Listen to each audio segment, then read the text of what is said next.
જીવનનો હેતુ એટલે શું? આવા પ્રશ્ન વિશે ન તો ક્યારેય વિચારેલું કે ધ્યાન આપેલું. કદાચ એટલે કે જીવન જેમ જીવાઈ રહ્યું છે તે જ જીવનનો હેતુ, તેવી સમજ અને વાત મનમાં ગોઠવાઈ ગયેલી. હમણાં મેં સોશિયલ મીડિયા પર એક 22 વર્ષની યુવતીને જીવનનો હેતુ એટલે શું એવો પ્રશ્ન કરતા સાંભળી અને સંયોગો વસાત આવી જ વાત ડૉક્ટર નિમિત્ત ઓઝાની નવલકથા સટોરીમાં પણ ધ્યાને આવી. આ બંને જગ્યાએથી જીવનનો હેતુ વિશે બનેલી મારી સમજ આપની સાથે શેર કરું છું.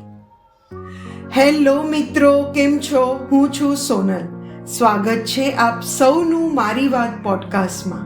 મારી વાત પોડકાસ્ટ એ મારી, તમારી અને આપણા સૌની વાતોથી આપણને એકબીજા સાથે જોડતી સફર છે.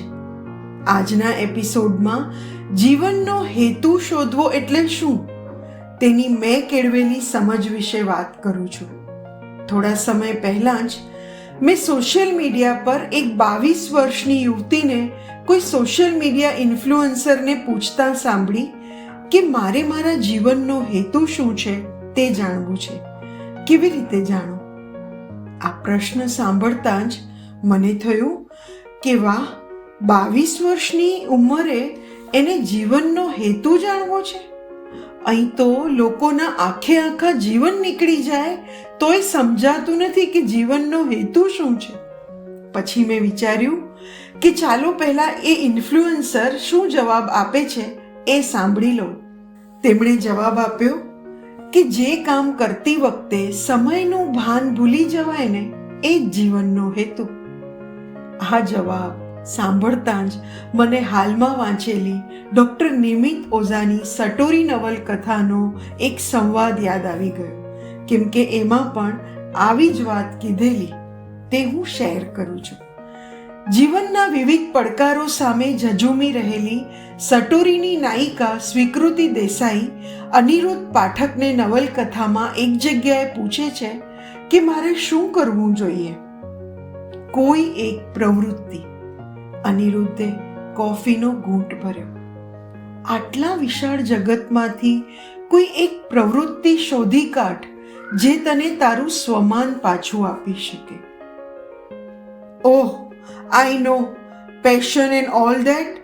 તમે પણ કોઈ મોટિવેશનલ સ્પીકર જેવી વાતો કરવા માંડ્યા. હું તને પ્રેરણા નથી આપતો, પથ બતાવું છું, તારી સારવાર તરફ લઈ જતો રસ્તો. પણ અત્યારે તો મને એવી કોઈ પ્રવૃત્તિ સૂચતી નથી જે મને ગમતી હોય. એટલે જ તું અસ્વસ્થ છે, અનિરુદ્ધે હળવું સ્મિત કરીને કહ્યું. કંઈક તો હશે ને, યાદ કર. કોઈ રમત, કલા, સંગીત? ના, મને કશું જ નથી ગમતું. બાળપણનો કોઈ શોખ યાદ કર જેમાં કલાકો સુધી તું ડૂબી જતી. એ સમયે ન તો કોઈ આદિત્ય હતો, ન તો સુયશ, અને છતાં તું ખુશ હતી. નથી યાદ આવતું, એક કટાક્ષ ભર્યું સ્મિત કરીને સ્વીકૃતિએ કહ્યું. મારા જીવનમાં કોઈ પેશન નથી મિસ્ટર પાઠક. તમે ગમે તેટલા પ્રયત્ન કરો, નહીં શોધી શકો. જે ક્યાંય ખોવાયું જ નથી એ શોધવાનું ન હોય. એટલે તારો શોખ, તારું જનૂન, તારી પ્રવૃત્તિ તારે વિકસાવવી પડશે. એ શોધવાથી નહીં જડે. You can't find your passion, you have to grow your passion. એના બીજ તારી અંદર જ ક્યાંક રોપાયેલા હશે. બસ તારું કામ એને પાણી આપવાનું છે, એને અંકુરિત કરવાનું છે. કેટલો પાવરફુલ સંવાદ છે નહીં? આ રીતે મેં પણ કદાચ ક્યારેય જીવનના હેતુ વિશે વિચારેલ જ નહીં. ભણવાના સમયે ભણી, કામ કરવાના સમયે કામ કર્યું, ઘર સંભાળવાના સમયે એ કરી રહી છું અને એને જ જીવનનો હેતુ સમજી રહી છું. પણ મારી આ સમજ અધૂરી છે તેવું મને આ સંવાદે કહી દીધું. સ્વીકૃતિની જેમ પણ એ જ પ્રશ્ન થયો કે કેવી રીતે મારા પેશનને શોધું. આગળના સંવાદમાં અનિરુદ્ધ પાઠક કહે છે કે આજે એક વાત તો સાબિત થઈ ગઈ કે તું એકલી રહી શકે છે, અને એ પણ ફોન વગર. હું જોઈ રહ્યો છું કે લગભગ 20 મિનિટથી તું લખવામાં મશગુલ છે. તે શું લખ્યું છે એ મહત્વનું નથી. કોઈ એક પ્રવૃત્તિમાં ડૂબી જઈને થોડીક ક્ષણો માટે તું આસપાસના જગતને ભૂલી જઈ શકી. એ તારી સૌથી મોટી ઉપલબ્ધિ છે. એ જ પવિત્ર ક્ષણોમાં તારી સારવાર રહેલી છે. એ ક્ષણોમાંથી પસાર થતો રસ્તો જ તને સ્વસ્થતા અને શાંતિ તરફ લઈ જશે.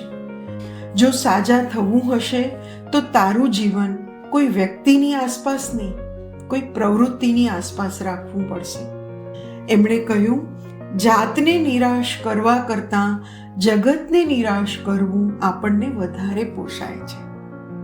મિત્રો, આ સંવાદ મારા માટે પણ પ્રેરણારૂપ બન્યો. સ્વીકૃતિની જેમ જ્યારે આ સમજ આવી ત્યારે અંદરથી એક જવાબ મળ્યો કે મારું પેશન પણ સ્વીકૃતિની જેમ લેખન છે. અને જ્યારે આ સમજ આવી ત્યારે સાચે સાચ સ્વીકૃતિ જેવો અનુભવ થયો કે મારી અંદર કોઈક રહેલું છે જે અચાનક આળસ મરડીને બેઠું થઈ રહ્યું છે. કોઈક એવું જે અજ્ઞાત હોવા છતાં જ્ઞાત છે, અપરિચિત હોવા છતાં હું એને ઓળખું છું.